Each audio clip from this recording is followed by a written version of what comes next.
Hello everyone and welcome to the NARSA weekly update for the week commencing Monday the 26th of July 2021. It's Gary Gillen here again and I'm your host for this week's edition, and I hope everyone is doing great and had a great week and enjoyed the final two pre-season games in preparation for this weekend's big kick-off against Livingston.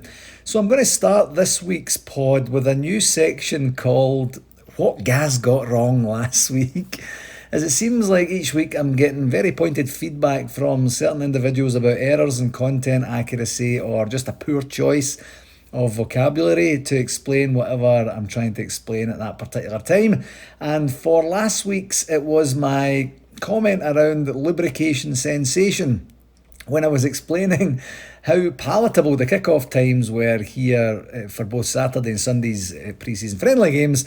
And what I was going to say was an alcoholic sensation or something similar to that. But then I had it in my head that I was also just about to congratulate David Edgar on being 12 years sober. So I substituted the word alcoholic and alcoholic sensation for lubrication sensation just in the moment, and had quite a few people get a bit of a laugh from that in the process. So the funny thing is, in the moment, I thought to myself, well done, guys. Like you navigated that one quite well, but apparently not. So anyway, I do hope that you indeed did get to enjoy both of the games with your beverage of choice. That's actually probably what I should have said last week. And enjoyed the kickoff times, because I suspect that those types of kickoff times won't be very common for us this season here in North America, I'm pretty sure. So from a game segment perspective, on to the games. The team did play two fairly competitive games on the weekend, starting with a 0-0 draw with Brighton on Saturday, with one of Rangers' players of the 55 season, Shane Duffy, getting a pretty warm welcome from the support in attendance. And we then secured a brilliant come-from-behind victory against Real Madrid yesterday afternoon, thanks to goals from Fashion Sakala, a bit of a fan favourite already, and Cedric Eaton, who has been doing very well from a goal-scoring perspective in pre-season training. So that was great to see as well. And I know I mentioned it last week in regard to the crowds being there for the Arsenal game, but what a difference, again, having fans at the games just makes to the whole viewing experience. Just watching it on TV, it definitely makes a difference for me personally in terms of atmosphere and the players and the fans' reaction to the ebb and flow of the game. And I have to imagine it's equally as impactful for the players and the staff too. So in the grand scheme of things, we were forced to take just over a year off from watching sports live, but a hell of a lot happened in that year, and I'm fairly sure it's going to take a wee while for the novelty of having fans in the stadium to wear off for me. And so long may that feel-good factor continue for us and for everyone else who gets the opportunity to enjoy it too. So that's the pre-season finally over, and we now turn our attentions to our first competitive game of the season this coming Saturday, when we're at home to Livingston in the league, with an 8:30 a.m. Eastern Standard Time kickoff for us here in North America. So pretty good for the Eastern Standard Time folks, but not so great for us over closer to the west side of the continent.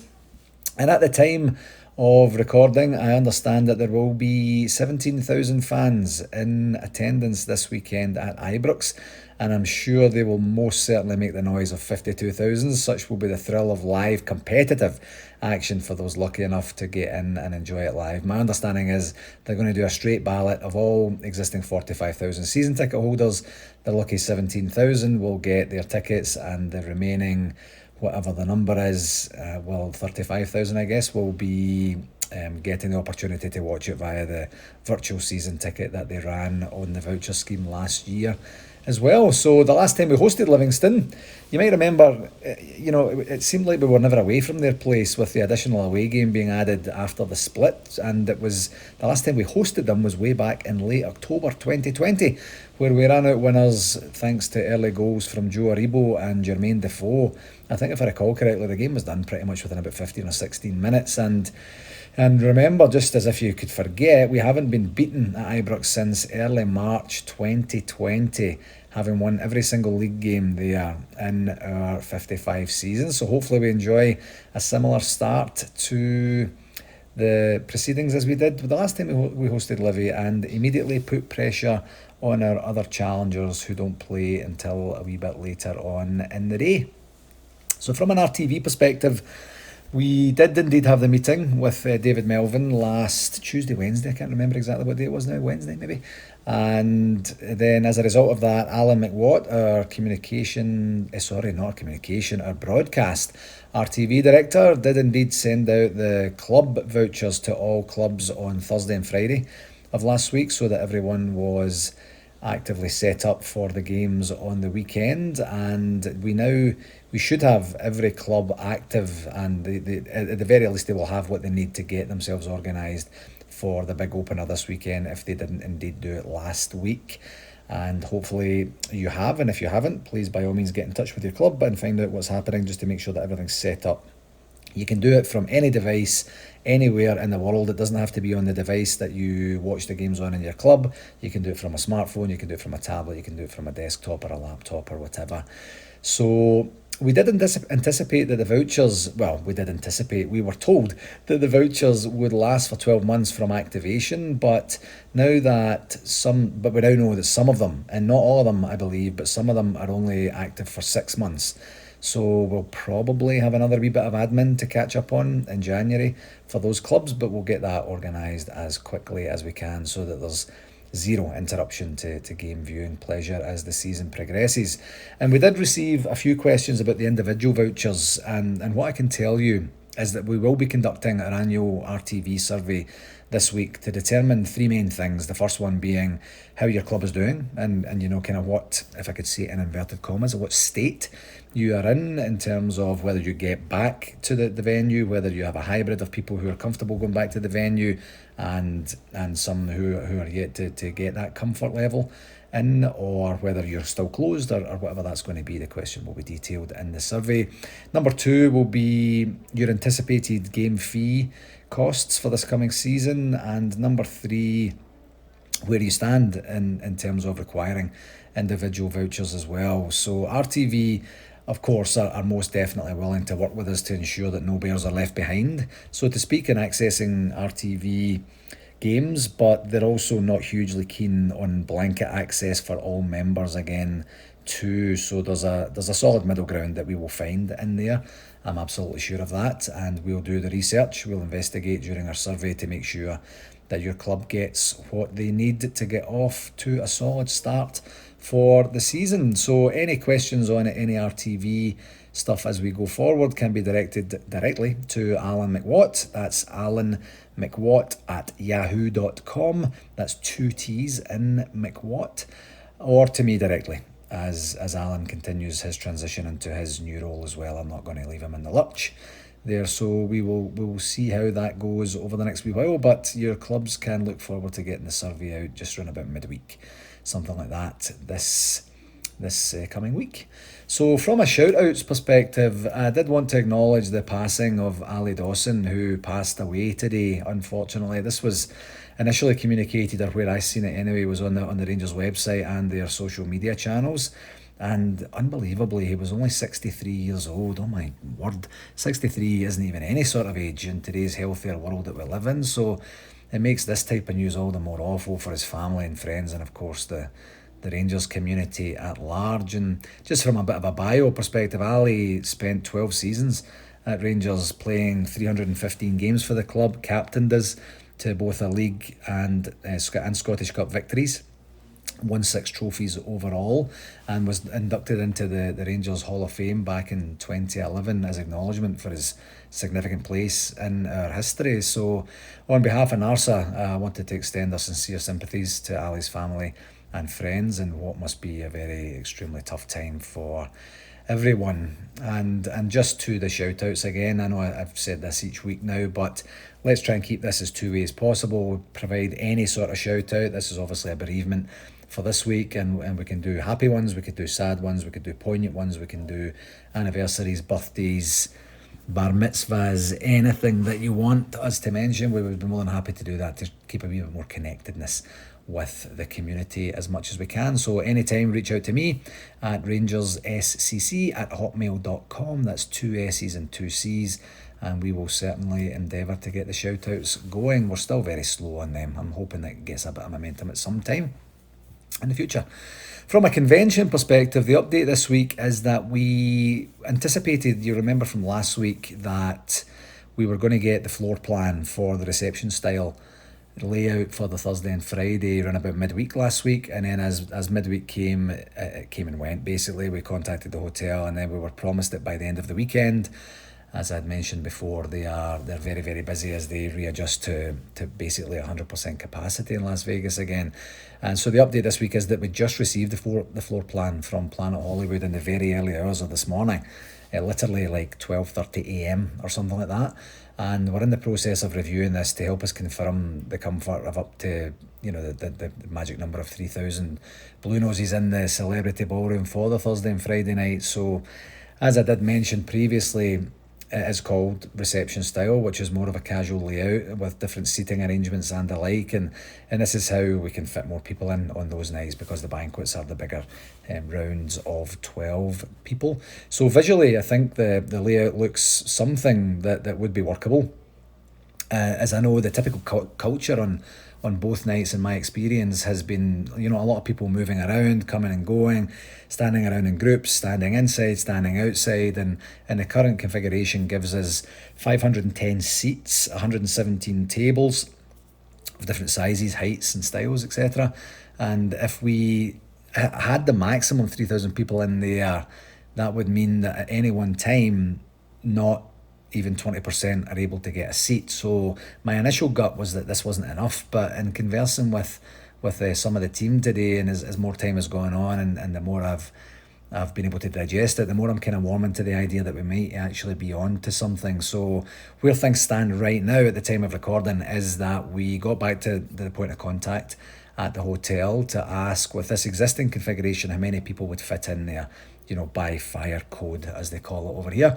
And because unfortunately those details were actually left off the floor plan. We got almost all of the details that we were needing, so we did get back to them this afternoon, and once we know that for sure, we'll dialogue internally and decide as a team what this means, see if we need to request any changes to that. And I imagine the changes would be the addition of some tables, which I imagine would then obviously alter the fire code requirement for the amount of bodies that we can fit in there.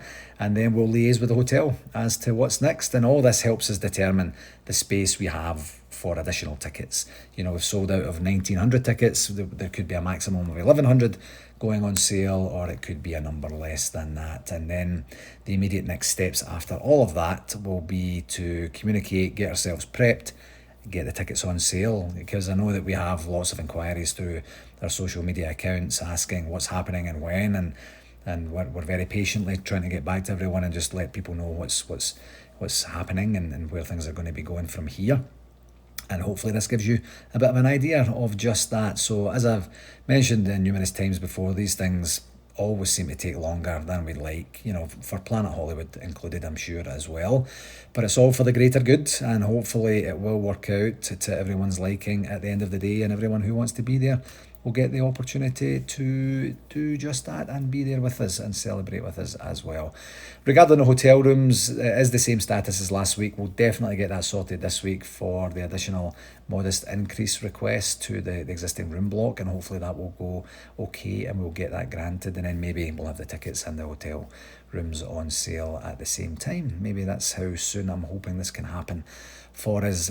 From a travel partner update perspective, we are a wee bit of a standstill until we know about the additional ticket situation. As soon as we know about the tickets, then we'll know how many we have, and then as soon as that part moves forward, we'll be able to progress the conversations with Roseanne and her team over there and see if that's something that we can pursue positively as well. And one kind of, well, I guess I was going to say one last thing, but I guess the second last thing will be another plug for our convention frequently asked questions document that we've discussed every week for quite some time now. It's on our website. Go take a peek there if you have any questions, and we will continue to update it with any new information that comes up as we get beyond this next part and get moving into the actual practical planning of the events and and things like that as well. But one last thing for real on the convention, believe it or not, and I know this is probably going to be quite hard to believe, but the conventions will actually go on after 2022, and we should be in a position to announce the lucky host club for the 2023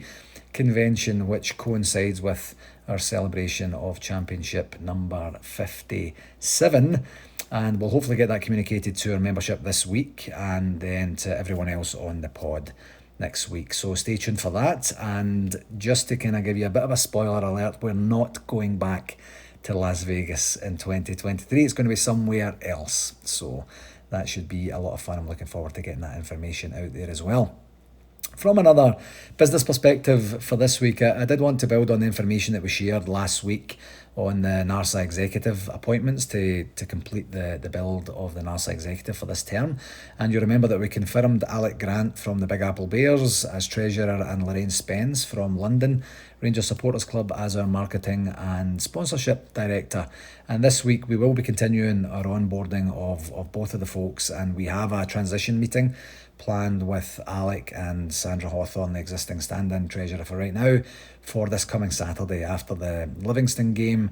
And I've been in direct dialogue with Lorraine with a view to getting her some base level understanding of what we've done from a sponsorship perspective specifically to date, so that she can wrap her arms around that, what we've done and what collateral we have out there and where we want to take it, and then how she wants to build up her portfolio from there in the short to medium term. So yeah, some background stuff going on, and happy to get this stuff going and get these people up to speed as quickly as they can, because I know that they are chomping at the bit to get going. On the topic of the Vancouver Rangers Supporters Club, I'll give you a wee bit of an update on that. And we did indeed communicate this to the membership with as much information as we had last week, and to date I haven't received any formal questions from anyone within the NARSA community or beyond about their resignation from the association, which is kind of just as well, because I shared everything with you last week that I knew. I also haven't received a reply from them to my response for a bit of a an exit interview or a lessons learned type conversation with them, and if I'm being really honest, I'm not hopeful that we'll actually find out anything that will help the association in the short term, which of course is disappointing. However, that said, we still have 30 plus wonderful Rangers supporters clubs in the NARSA family, and all of our efforts will be dedicated to serving them as best as we possibly can as we all re-enter the new normal for this season and beyond. And this part here of another business slot is where I was going to try and plug some exciting happenings going on with our partners over at 5 Stars after they had dropped some teasers on social media about some big happenings going on. And right at the minute, the final dotting of the I's and crossing of the T's hasn't quite materialised yet, so they're not in a position to let us know just yet what's happening. But with them being in the Legends events, merchandise, alcohol type space, I'm going to stretch my wee neck out here and suggest that whatever they have going on will be in or around those spaces. So stay tuned on that one, and as soon as we know more, we will let you know as well, and we'll see if any of that has implications for NARSA or overseas bears as well. And from an interviews perspective, I did hope to get a chance to chat to Andy Gray last week about the Scottish Football Hall of Fame nomination that we managed to get coordinated for him, but unfortunately once again we couldn't connect, and I don't know if I picked it up wrong or whatever, but he wasn't actually travelling back to the UK until today. So I will try and get a hold of him this week sometime and get something organised for a wee interview to get popped on to the podcast to give us a wee bit of something else to look forward to as we gear up for the game this coming weekend. And I'm also hopeful to have Rangers Football Club's very own communications director David Graham on for a quick chat about how his first year and a bit or so has gone with the club, the improvements that have been made, and how generally he's enjoying things, and maybe a wee sneak peek at some plans for the future as well. David has very graciously agreed to come on. It's just a matter of getting ourselves organised from that perspective. And also, I mentioned last week, I can't remember what segment it was in, where I had said that I keep hearing fan consultation, focus groups and all that sort of thing. So we did reach out to the club to see how do you get on such a list to become part of a focus group that we could help represent overseas fans, or certainly North American fans anyway, in any of the ongoing pilots or schemes or processes that the club are getting involved in. And to that end, we've got a meeting with Greg Marshall, the supporter liaison officer, on Wednesday morning, my time. Myself and Brian Campbell are going to meet with Greg then and just basically start a bit of a dialogue. And if Greg is our conduit to these focus groups and other involvement with the club, then we'll use that avenue. We have planned and kind of threatened for quite some time to be meeting with Greg a lot more regularly than we have done to date. So maybe now is the right time to start those conversations, keep them going, and maybe something ends up coming to fruition in terms of, regular updates on this podcast as well for things that are coming up, things that are material for us from an overseas perspective, and that sort of thing. So we're one rung up on the ladder, I guess, in that respect, and we'll certainly provide everyone with a bit of an update next week as to how that conversation goes and if there's anything material to share as well. Some things I did want to mention from a communication perspective this past week. Firstly, a wee bit of a personal one actually on the MyGers process. I wanted to give everyone a wee bit of an update about my experience from last week when I finally got round to purchasing both myself and Leo's MyGers memberships.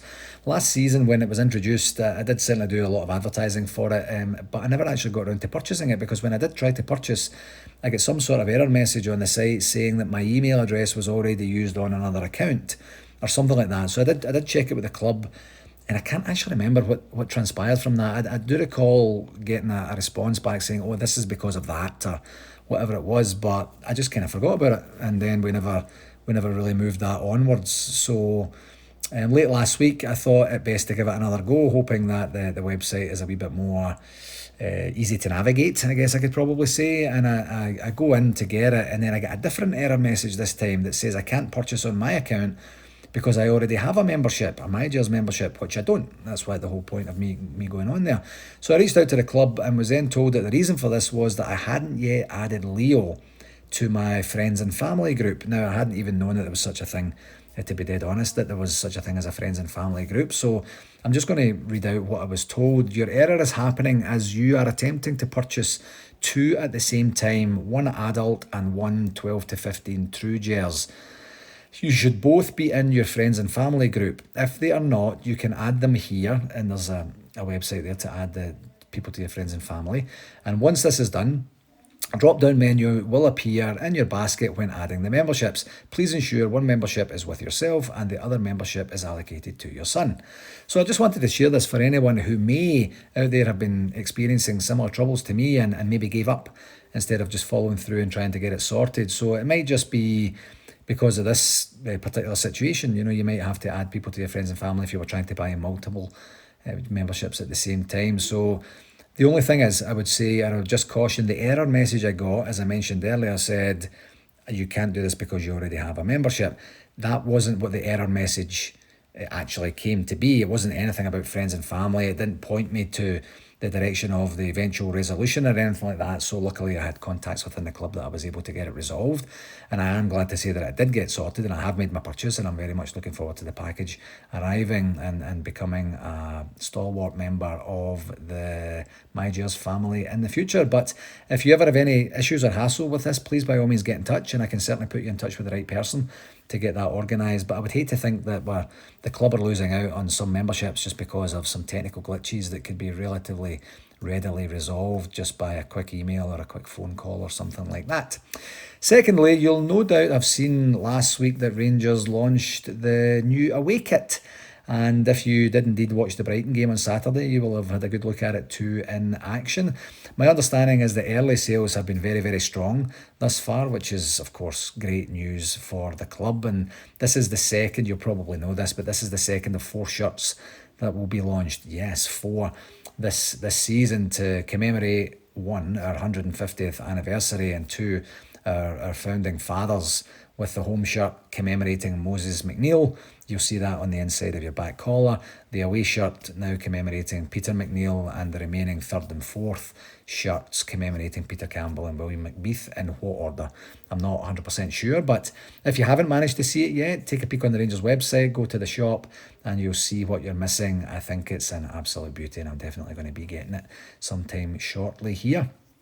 And just a wee reminder for those tuning in to this Saturday's game that it won't be the traditional unfurling of the league flag that we typically expect to see after winning the league championship the previous season. Instead, the club announced last week that following dialogue with Police Scotland and the Glasgow City Council Safety Advisory Group, Rangers can confirm that we have written to the SPFL to confirm that Flag Day will be moved to the 18th of September. We will now unfurl the league winners flag versus Motherwell, where, based upon the current government roadmap, and I guess that would be the big caution there, is the current government roadmap, our board is pleased that all our season ticket holders will be given the opportunity to witness this occasion, as we expect Ibrox to be filled to capacity. How incredible is that? So I think it's a great move and a great gesture for the fans to be able to get in and see this live and real time. So well done to the club and the various authorities for making this material change a reality for us